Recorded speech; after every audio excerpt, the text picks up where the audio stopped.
عن عبد الله قال لنا رسول الله صلى الله عليه وسلم. Abdullah degan sahaba radhiyallohu anhu xabar etadi. Ayta bizga Allohning elchisi aytdi sallallohu alayhi va sallam. Innakum satarawna ba'di asaratan va umuran tankirunaha. Allohning elchisi aytdi, shuningdek siz mendan so'ng shunday xallar ko'rasiz. Shunday xallar ko'rasiz. Nindi xallar? Birinchisi, sizga tiyishli bo'lgan molni haqsizga sizdan olularin.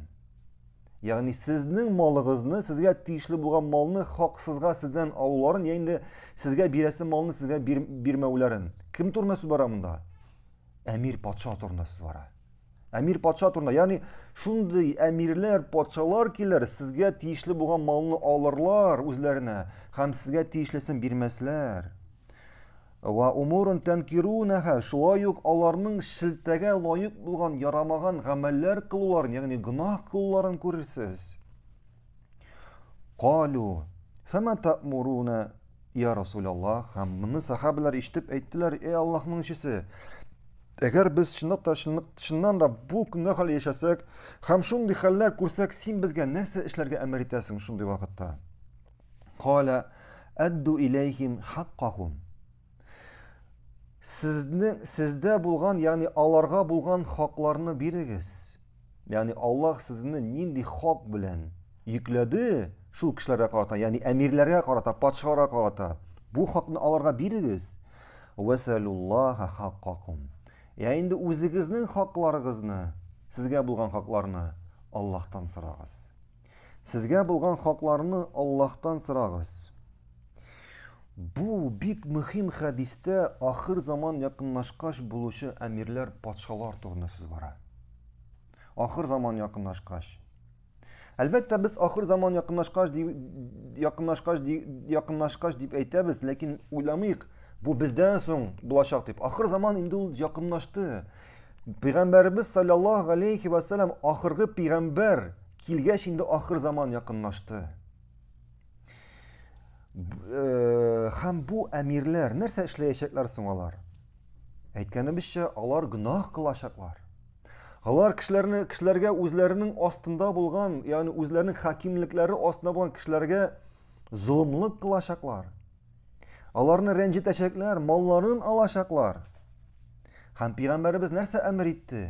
Narsa amr etdi payg'ambarimiz? Shiqib ularga qarshi sug'ishirgami? Ularga qarshi, shu hakimlarga qarshi, amirlarga qarshi mitinglarga chiqarganmi? Ularga minbardan ular turida nashar so'zlar qishqirganmi? Yo'q, tuzarga amr etdi. Ham haqlarni, o'zimizga bo'lgan haqlarni Allohdan so'raga amr etdi. Kishilar, ya'ni kishilarning amirlarga qarata haqlari bor. Shulay amirlarning kishilarga qarata haqlari bor. Ya'ni kutishi bilan kutuv shekilli. Amirul kutushi biz boshqa hadisda aytdik. Amirul kutushi, amir ostida bo'lgan kishilar u kutuv.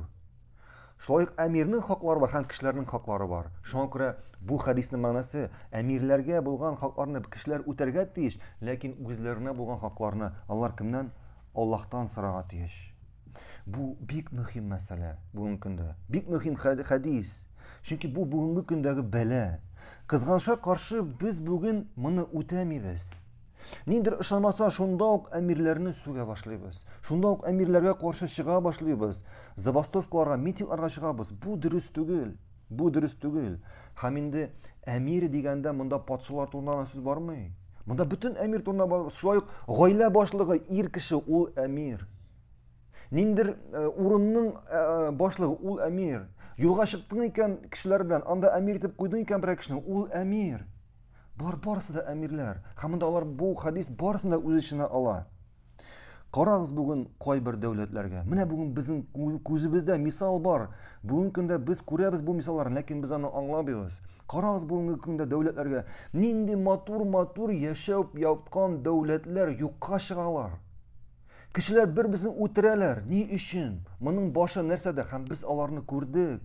Boshi shu hadisga bo'ysunmagan orqasida. Бу хәлнең башы шушы хәдискә буйсынмаган хәлдә. Кешеләр яшәп яткан зур дәүләтләр, мисал өчен, ипинең бәясе мәсәлән 1 сум иде. Әйе, шундый дәүләтләр булды. Ипинең бәясе 1 сум иде. Патша, хакимлек, хөкүмәт 2 сумга күтәргәч, кешеләр урамга чыктылар. Патшаны әйләндерергә, патшаны төшерергә, башка кешене китерергә. Шуннан соң Аллаһ Субхана Тәгалә аларның ипиләрен 50 сумга күтәрде. Шуннан соң Аллаһ Субхана Тәгалә сугыш китереп бу халыкны үтерә башлады. Шуннан соң кешеләр кирип, мөселманнар турында бара, кешеләр кирип өйләреннән бер-берсенең малларын ала башладылар. Хатын-кызларын, балаларын, хатыннарын көчли башлады, үтерә башладылар. Буның нәтиҗәсе. Нәрсәнең нәтиҗәсе? Кешеләрнең шушылай торып хакимлеккә каршы чыгулары аркасында. Шушы хәдискә буйсынмаулары аркасында. Син бүген тынычлап яшәп ятасың. Тынычлап яшәп ятасың, өең бар, башына түбәң бар. Кара син бу сугышларның бүгенге көндә. Әллә бу сугыш килсә, син җиңелрәк булыр дип уйлыйсыңмы? Аллаһ сакласын. Бер көн сугыш шушы бөтен авырлыклардан яхшырак, куркынычрак. Бер көн сугыш тын шушы булган 1000 ел, ягъни 100 ел булган авырлыклардан куркынычрак. Шуңа күрә кеше бер кашында үзенең әмиренә каршы чыгарга тиеш түгел. Бер кашында әмиренә каршы чыгарга тиеш, әгәр ул бүген үзенә мөселман дип әйтә икән, Аллаһка буйсына икән, ул гөнаһлар эшләр, хәтта синең хакыңны үтәмәсә, син аңа каршы чыгарга тиеш түгел. Үзенең булган хакыңны Аллаһтан сорарга тиеш. Шулай без дәүләтләр белән мисал китерәбез, шулай гаилә белән мисал. Бүген көндә безнең арада тулган мондый мисаллар, гаилә белән булган мисалда. Шулай хатын-кыз үзенең иренә каршы чыга. Хатын-кыз иренә каршы чыга. Мин әйтмим, залим булган ирләрдән. Ниндидер вак мәсьәләләр, нидер ошамый, ниндидер гөнаһлар аркасында үзенең иренә каршы чыга. Шуннан соң гаилә таркала, балалар ятим кала. Иртәгә әгәр дә балалар әти белән генә кала икән, әлбәттә бу әнине аларга беркем дә алмаштырмаячак. Нинди генә хатын килмәсен, бу әнине аларга алмаштырмаячак. Иртәгә балалар әни белән кала икән, бу әтине аларга беркем дә алмаштырмаячак.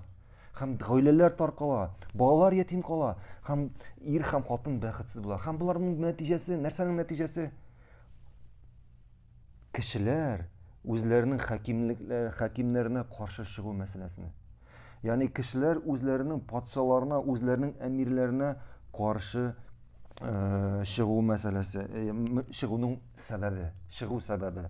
Шуңа күрә бу хадисның кыскача бу хадисның мәгънәсе, biz бүген әгәр Аллаһ Субхана Тәгалә безгә хакимлек итеп, безнең өстән кемне генә куймасын, без аңа буйсынырга тиешбез. Әгәр без аңа буйсынырга тиешбез, һәм аңа Аллаһ безне нинди хаклар белән бу мөселман патшасына, ягъни хакимгә, әмиргә безне нинди хакларны йөкләде, без аны үтәргә тиешбез. Әгәр дә инде бу хаким, бу әмир безгә карата бу хакларны үтәми икән, без ничәргә тиеш? Бу хакларыбызны Аллаһтан сорарга тиешбез.